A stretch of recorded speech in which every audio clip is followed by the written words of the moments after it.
Cristina Mittermeier is the founder of Sea Legacy and a NatGeo explorer.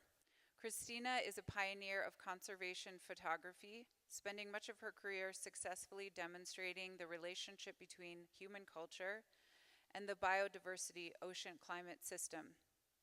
As the founder of the International League of Conservation Photographers, an organization that was born at WILD12, Cristina has also empowered new generations of visual storytellers to expose the truth of our interdependence with the natural world. Today, she leads Sea Legacy, an organization that uses storytelling to tackle ocean issues. Few people have done more to expose the vast beauty and raw threats that confront ocean and marine life. Please welcome Cristina. Thank you so much. Thank you, Ariel. Oh, hello, Wild family. Are you guys still awake? Can we give another hand of applause to Michael? He did a brilliant job of reminding us of the incredible story of this organization, right? I am no stranger to WILD. I've been associated with this Congress and with the WILD Foundation for many years. And I can see faces here of many people that are friends, that are family. And I know for a fact that Vance Martin has fervently tried for many years to make the ocean an integral part of this Congress. So this afternoon, I'm really honored to bring the ocean to you. And for the next 20 minutes, we're going to talk about the largest ecosystem on planet Earth. But before I tell you why the ocean is so important, I want to show you why we do this. Sound and lights, please. Trish, you back there? There.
Thank you. I am a marine biologist by training. I'm an ocean advocate, and I am a photographer. And as such, my job is to make sure that the ocean is part of every important conversation to solve the big crisis of our times, biodiversity loss and climate change. So I endeavor really hard to make sure that my images are in the media, that they're in social media, that they're part of public discourse. I have spent probably half of my life underwater, and I can tell you without a doubt that the ocean is the most magnificent of all the wildernesses on planet Earth. And before I tell you more about the ocean, I want to take you a little bit back, because my career started as a conservation scientist, and in 2003, I was very lucky to be part of the publication of a scientific paper that was published in the Proceedings of the National Academy of Science called wilderness and biodiversity conservation. At the time, we focused only on terrestrial because we didn't have enough data about the ocean. And we found a couple of interesting things. 24 areas around the world that had at least 10,000 square kilometers of pristine wilderness with fewer than 5 people per square kilometer. Those were the criteria. That was equivalent of 76 million square kilometers, 70% of the planet still intact. 44% of the land still intact, and it housed 3% of the humanity. This is 2003. It took us almost 20 years for somebody to come up with a concept of marine wilderness and to do an analysis proper to find out how much of the ocean is still wilderness. Well, you'd be shocked to learn that only 13% of the ocean is considered wilderness. We have impacted the ocean to such a level that it's hard to find a place that has not been touched. A couple of important points to make about this. The footprint of industrial fishing is 4 times larger than all of the agricultural sector. And we have already extracted 90% of the big fish in the ocean. And this has massive consequences for humanity. I think this slide is really, really telling because it shows us that the ocean is really overexploited and that humans see it as a place to be exploited.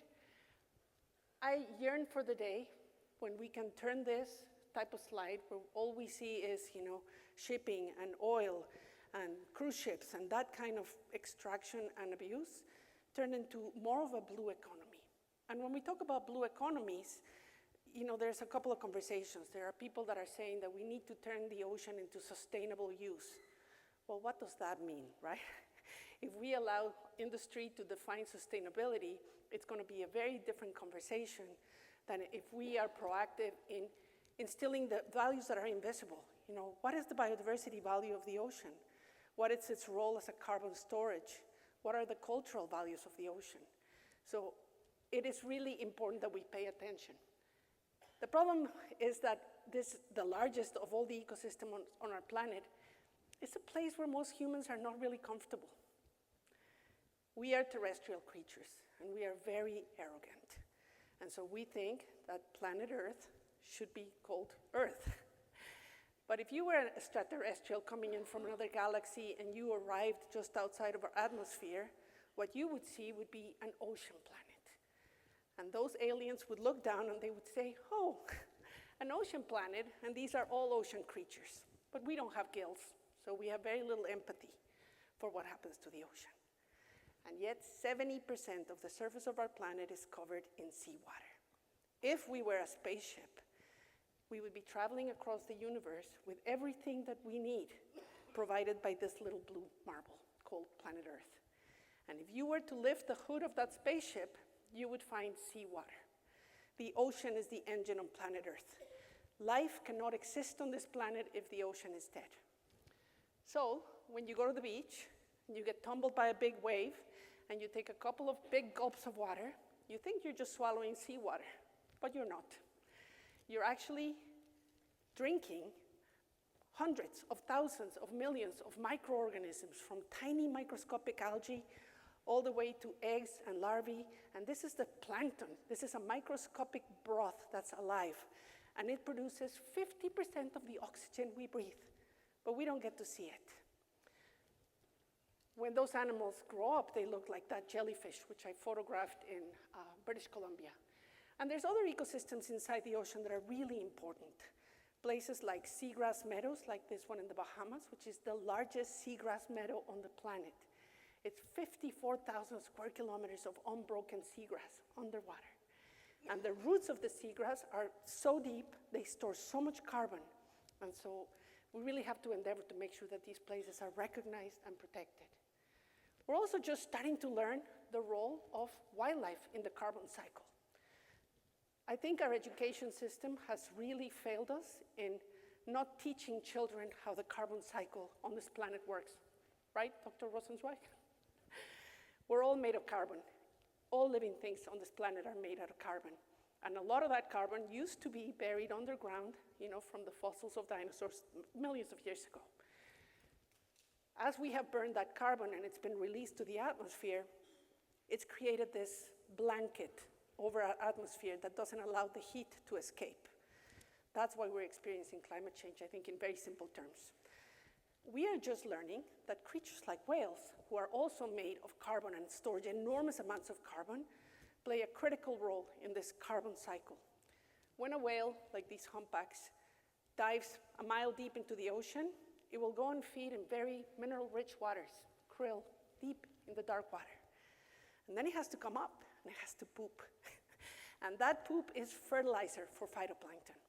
So whales are literally like giant earthworms that are traversing the ocean, fertilizing the phytoplankton, allowing life to live on this planet. Since the whaling days, we have lost an enormous biomass of whales of all species. And today, it is shocking to hear that countries like Japan, they just produced a new massive ship. Did you guys know that? And that ship is going to go to the Southern Ocean to hunt for whales. Iceland, Norway, the Faroe Islands, all killing whales. Imagine if we were to evaluate the price of the service that these animals do for us as climate allies, really, that's what they are. This little video is because something that Chief Looking Horse said in the welcoming remarks. If you remember on our initial prayers, he was talking about the prophecy of the white buffalo calf woman. And she said that this year a lot of white babies would be born. And I thought, oh my God. This last March, I was in the southern bight of Australia swimming with southern right whales. These are incredible nomadic creatures. They travel from Antarctica to South Africa or to New Zealand or to the southern bight in Australia to have their babies. And here was this baby, a little white calf. So I thought I would bring it here just to corroborate that the prophecy is true. The other reason that the ocean is really important is because 3.5 billion people on this planet live less than 100 miles from the ocean, and they depend on ocean protein for their survival. But of course, you know, there's so many other reasons why the ocean is important to almost half of the population of the planet. Not just fish, not just the importance of living in places like near coral reefs that support tourism, but it's also because it's the home of so many indigenous communities. This is Hinano Murphy. Hinano, are you here? Where are you? Oh, there she is. Hinano, cultural elder for Tetiaroa Society. She's going to be part of a panel that I'm going to be chairing later this afternoon. But people like this, Yon Takaya Blaney, this is Sundance Chief Reuben George from the Tsleil-Waututh First Nation, and Will George. All of these are indigenous nations that live by the ocean and that are fighting so hard to protect their wilderness, just like we are trying to protect the land wilderness.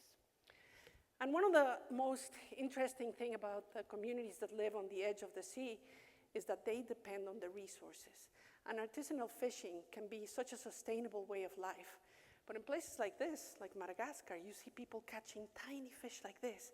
And if you were to just look over the horizon, you would see these massive Korean or Vietnamese or Chinese trawlers taking it all away. Industrial fishing is really something that needs to be abolished.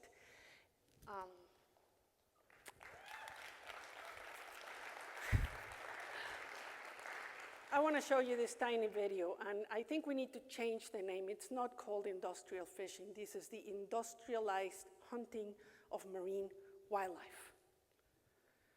Please, audio Trish, because this has nice music.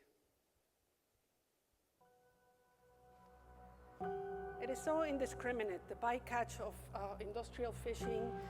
It's like, imagine trying to harvest squirrels with a bulldozer. It's just so devastating that for every pound of wild animals that make it to a table, 10 pounds of other creatures are dead and discarded back into the ocean. I saw this for the first time in 1989 when I finished my university career, and even as a young person, I knew that this was completely unsustainable, disrespectful, myopic, and just not a proper way to carry out as a society. And yet, it happens out there in the middle of the ocean where people don't see it. So we've all come to accept this as a normal way of doing business. But I will say this, if we want to live on this planet, this has to end. We need the fish to be alive. Consider an animal like this. This is an oceanic white-tip shark. I photographed this in the pelagic waters off of the Bahamas. This is known as the shipwreck shark because it's an incredibly curious species, truly pelagic. It will never come near the shore. But to find food, it needs to investigate anything that's floating anywhere. And so when a ship sinks, this is the first animal to arrive. This species used to be the most abundant predator on planet Earth. Today, we have less than 10% of what we used to have. And it is because of tuna long-lining. Tuna fishing uses a very, very long line, sometimes many, many miles long. And every meter, every yard, there's a little line with a baited hook. Animals like this that are curious, seabirds, everything from penguins to sea turtles get caught on these lines. It is a devastating, devastating fishery. So consider the next time you order the poke bowl. Places like Antarctica, and later in my panel, I'm gonna have Cormac, are you here? He hasn't arrived yet. I'm gonna have an expert on Antarctica to talk about why the Southern Ocean is so important. But Antarctica and the Arctic are both changing many, many times faster than anywhere else on planet Earth. In Antarctica, animals like this, penguins, you know, you think about a little chick like this with its fluffy feathers. They need to live in a snow regime. When it snows, the babies are able to clean their feathers off. But now it doesn't snow anymore in the Antarctic Peninsula. It rains. And so it's become a muddy mess. These baby chicks get covered in mud, and when the temperatures drop at night, they freeze and they die. So things are happening very, very quickly all over the world. This year, 2024, was our 5th massive bleaching event. We didn't get to see it. It's not in the news. But it was a massive wildfire happening underwater. My husband and I were in the Great Barrier Reef diving. 90% of the reef was bleached. I'm going to say that again. 90% of an ecosystem that we can see from space was bleached.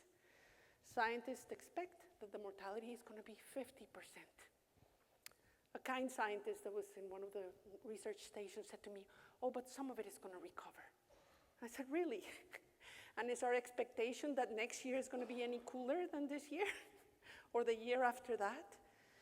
If we don't take immediate action to stop emissions from going rampant as they are, you know, we are not slowing them down, our children and our grandchildren are not going to live to see coral reefs. And the thing that's really terrifying about this is that we don't know the consequences of these events. These are massive events. We've never been here before. I remember Lorenzo and I went to the same university. In 1985 was the first time that bleaching was reported. Today people think it's normal, but it is not normal. This is something that's new to our planet. What's going to happen next? What happens when we lose the home of 25% of the biodiversity in the ocean? And, you know, there's courageous efforts everywhere around the planet. You know, that's one of the reasons I came here. On the really dark days, when it's hard to get up in the morning and when you know that we are in the losing team and that things are not okay, sometimes you just feel like giving up. And so I search hard for people and projects that inspire me and that give me hope, and that's why I'm here today. And I want to say thank you to all of you because you are the courageous heroes that are creating change everywhere around the ocean. This is Tituan Bernicot. When he was 21 years old, he went surfing. He looked down and he realized that his home reef of Morea was dying. And so he conscripted all of his high school classmates and he Googled how to restore the coral reef. And they started planting coral. 7 years later, Tituan is the youngest CEO in our industry of a nonprofit organization called the Coral Gardeners. He has a Tesla engineer working for him. He's got 5 PhD experts working for him. And they have projects to restore coral in 5 countries already. Tituan is amazing. So, yeah. But there's no amount of restoring that Tituan can do to stop the avalanche of the destruction happening underwater. I want to talk about one of the biggest issues in conservation, and that is money, the philanthropy to do the work that we do. We, Americans, are the most generous people on planet Earth.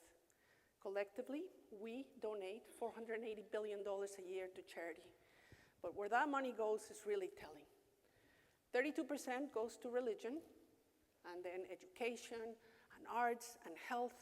And please don't get me wrong, I know that all of these things are critically important.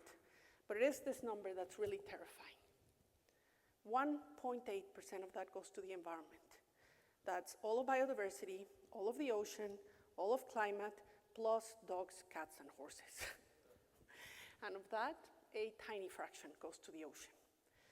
I tell people wherever I speak that we need to flip this pyramid. And if we don't flip it soon, we better start praying.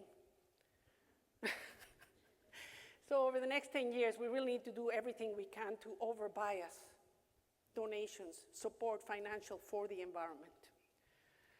Also, of all the Sustainable Development Goals, you would think that the ocean, the ecosystem that keeps this planet alive, would be the best funded, but no. It is the most underfunded. We have such an abysmal, and the mountain to climb to reach the amount of money that needs to be raised for ocean conservation, for ocean development, for blue economies is massive. So the reason I'm here, I didn't come here to show you pretty pictures or to see old friends, although all of that is very nice. I came here to enlist an army of ocean advocates to work with us. This here, if you take out your phone and you scan this QR code, you're going to find a declaration that we have written to help ratify the High Seas Treaty. This is a treaty that took many years to negotiate. People in this room have been part of that negotiation. If you think about it, every country that has a coastline has an exclusive economic zone. The high seas, the areas beyond national jurisdiction, is the vast majority of the ocean, and only 1% of that is protected. Next year, we have a chance to ratify the High Seas Treaty. We need 65 countries to ratify. You want to know how many we have so far? 8. We have a lot of work to do. So the reason we are creating this declaration, and Hinano and Frank Murphy are my seconders for this proposal, as is Dr. Sylvia Earle, is because we want to gather the signatures, the names of the experts, the practitioners, the indigenous leaders that think that this is an important thing to do, so that we can then empower all of the people that are lobbying for ratification around the world. So please help us sign this, and we have a parallel petition that Hinano and Frank started to try to stop deep sea mining. We don't know what's in the bottom of the ocean, but we do know that whatever is down there is really important. And we have no business going down there with massive machines to extract anything other than, the wisdom of science and curiosity. There's an enormous amount of pressure, Jeannie, companies that are buying at getting at this metal in the bottom of the sea, and we need to stop them. So I encourage you to sign these 2 petitions, and please join us later today for our presentation on a panel discussion that's going to talk all about the ocean. So that's all I have to say for now, but thank you all for becoming ocean advocates. Thank you. Woo! Thank you.